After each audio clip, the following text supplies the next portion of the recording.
Okay, we're going to get started here today, and I hope that you will enjoy this tutorial. This is going to be about how to create a form to collect email addresses for your list. We're going to talk about one of the options alone, which is the easiest one to do. So, first, we start by clicking on Lists, and this is specific to each list, so you have to start there. So we're going to go down here, and I'm going to start with audiobook news. I click on the down arrow, and one of the options is sign up form. So I click on that, and it will take a moment to find that. And we have a bunch of different forms. General forms is the one we're going to be working with today. But you can also do an embedded form in which you create HTML code to embed into your site or blog to collect signups. Now, you need to know a little bit about either the back end of your HTML in your web design program or know how to do those sorts of things in order to use that. I'm going to show you a little bit simpler way today in terms of embedding just a link onto your website and taking it to a form. Now, the third one is subscriber pop-up. You know those. Those are those really, really annoying things that when you go to a site to read something, it pops up and bounces around the screen. You have to click it to turn it off to finally get to read what you want. I think those probably do more harm than good. Form integration, don't worry about that. Those are specific things that uh, MailChimp integrates with, which are usually pretty expensive, and you aren't going to be interested in it.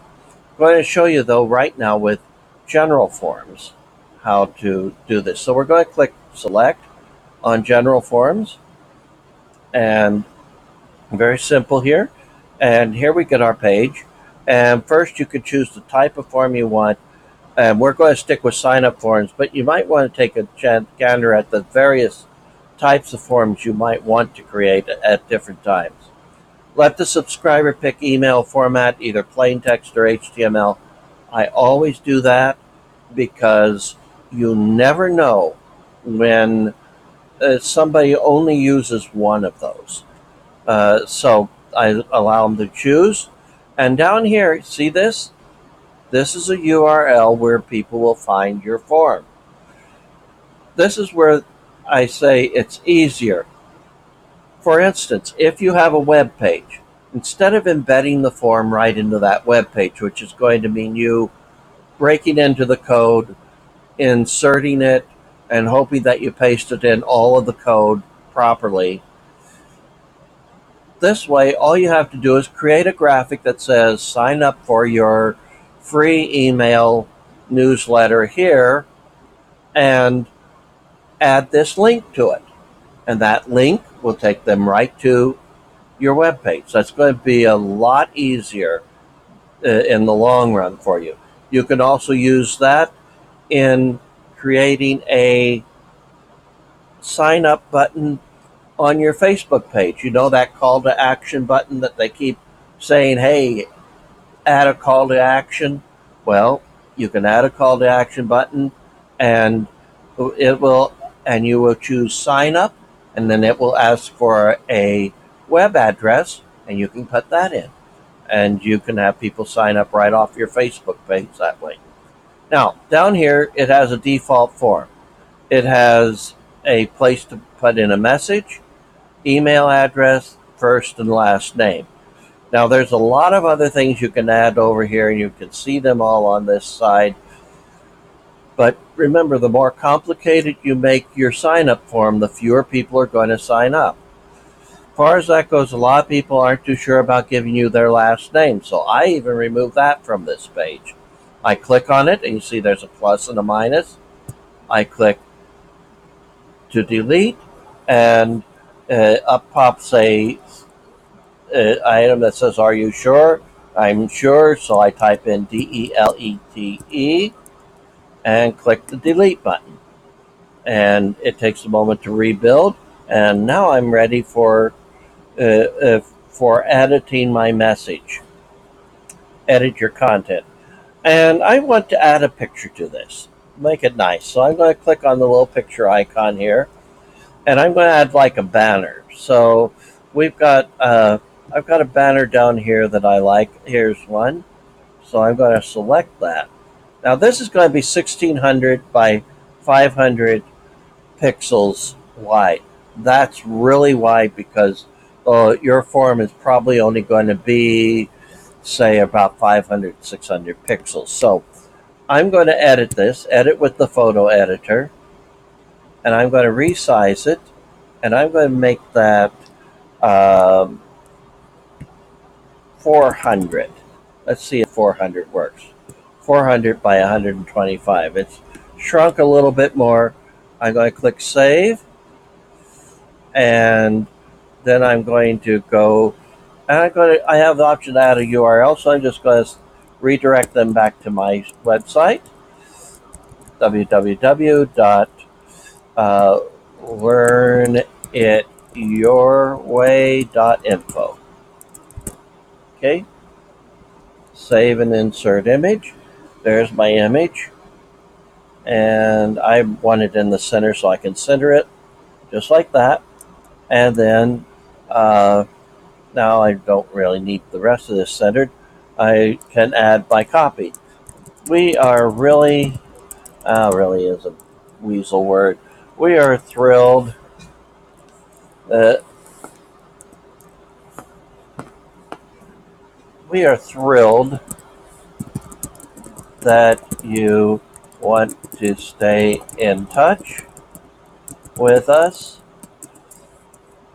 We assure you that we value your privacy and will not share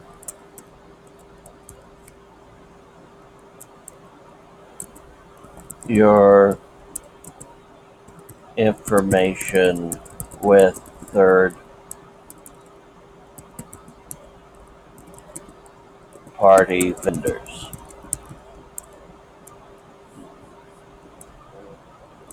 We appreciate your interest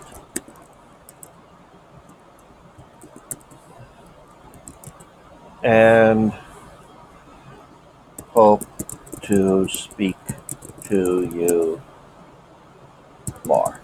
Okay, not the best item in the world, copyright in the world, but you get the idea.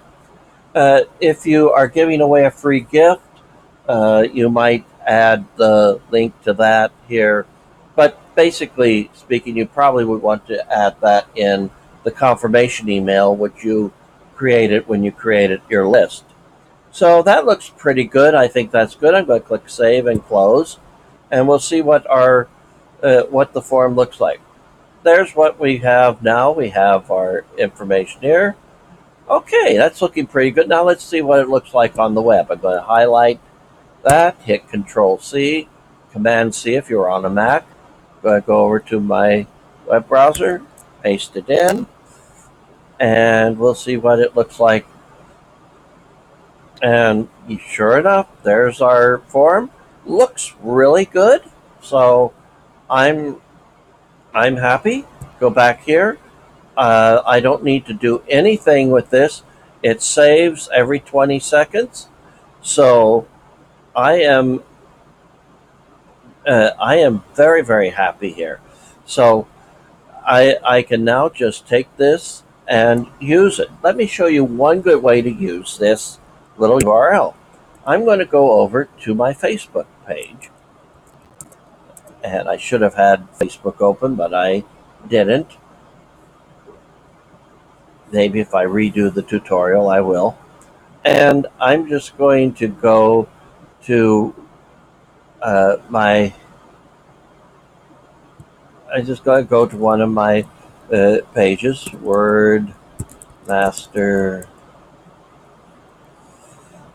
Digital Publishing. And I'm going to add a call to action button. Okay, now do that. We just click on things as add a button. Okay, so I can click add a button. And there are several buttons I can add, and one of them is sign up. And then I just insert my web address, link to an app, no, and I'll click, and that clicks create. And now I've got a button right on my website. Somebody clicks on it, and lo and behold, what do they get? They get my URL.